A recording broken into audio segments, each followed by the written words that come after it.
Good evening, all my students. You are now with your Sam sir. আজ আমাদের ডিসকাসের বিষয় হচ্ছে যে পরীক্ষায় কিভাবে বেশি নাম্বার পাওয়া যায়, কোন কৌশল অবলম্বন করলে যে আমরা বেশি বেশি নাম্বার ক্যারি করতে পারি।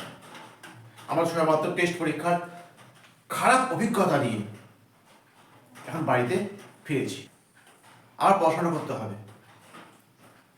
টেস্ট পরীক্ষার দিকে তুমি ইতিমধ্যে জেনে গেছো যে তোমার কোন বন্ধুটা তোমার সতীর্থ, কোনটা তোমার ইচ্ছাবাদী, তুমি জেনে গেছো। তুমি এটাও জেনে গেছো তুমি যাদেরকে দেখে মনে করে যে না এরা আমার থেকে পিছিয়ে পড়া ছাত্র, এরা তেমন পড়াশোনা করে না, তুমি এটা ভুল জেনেছো। পড়াশোনা সবাই করে, শুধুমাত্র পড়াশোনা না করার তোমার সামনে ভান করে। ঠিক আছে, তোমার বিভিন্ন অভিজ্ঞতা থেকে তুমি এটুকু শিক্ষা লাভ করেছো যে কি করলে লেখাপড়া ভালো করা যায়, তোমার কোথায় খামতি আছে সেখানে মেকআপ দিতে হবে, আর যেটুকু টাইম আছে সেইটুকু টাইম ভালো করে ইউটিলাইজ করো, সৎ ব্যবহার করো এবং পড়াশোনা করো। পড়াশোনা ঠোঁটস্থ এবং মস্তিষ্কের মধ্যে আবদ্ধ রাখার জন্য আমাদের কিছু কৌশল, কিছু টিপস অবলম্বন করতে হয়। সবার আগে তোমাকে রুটিন মাফিক পড়তে হবে, রুটিন করতে হবে।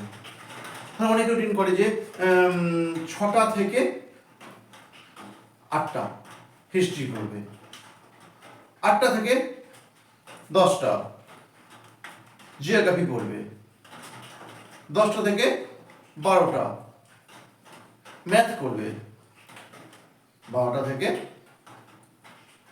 1টা বিশ্রাম নেবে। এইভাবে করে, কিন্তু এইগুলো সবার ক্ষেত্রে এক হবে না।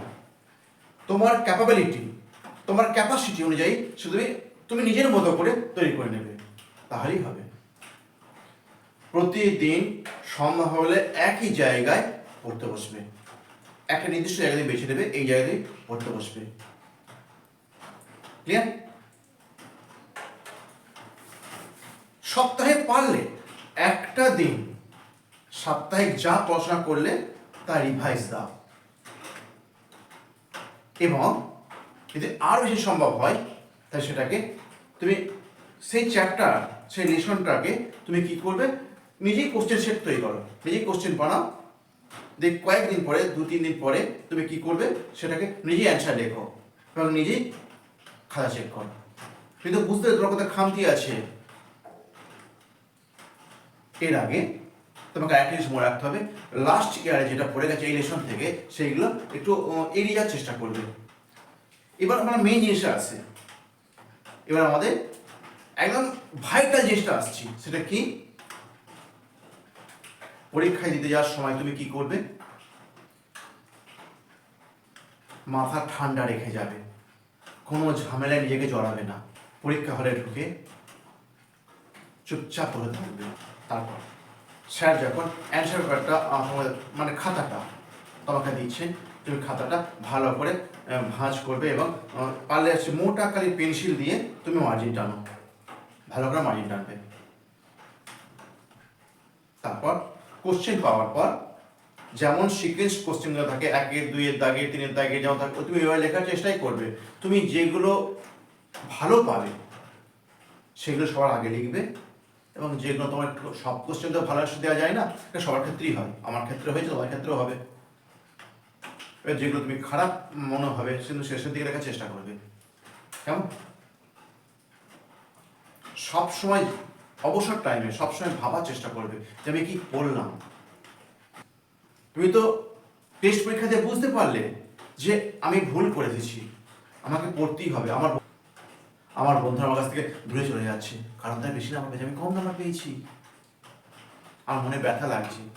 এই ব্যথা দূর করতে গেলে তোমাকে পড়তে হবে। তুমি এটুকু মনে রেখে দেবে, কোনো কোশ্চেন বইয়ের বাইরে হয় না, কোশ্চেন বই থেকেই আসে। টেক্সট বই যদি আমি থরলি ভালো করে পড়ি, পুঙ্খানুপুঙ্খভাবে পড়ি, কেন অ্যান্সার দিতে পারবো না? আমি পারবো, আমি পারবো। পারলে লেখা অভ্যাস করবে, ঠিক হবে। তুমি এই মেথডগুলো, এই পদ্ধতিগুলো মেনে চলো, দেখো 1 মাসের মধ্যে তুমি বুঝতে পারবে, তোমার প্রোগ্রেস বুঝতে পারবে তুমি কোথায় ছিলে, কোথায় গেলে। কারো দরকার নেই, তুমি নিজেই সব জানো, সব তোমার মস্তিষ্কে সব আছে। আরে তোমার, তুমি যে আজকে যে ক্লাসে পড়ছো, তোমাদের কেউ জোর করে দেয়নি, তুমি নিজের যোগ্যতায় উঠেছো, তা তুমি কেন পারবে না? তুমি পারবে, মনে এটাই বলো, I can do it and go forward.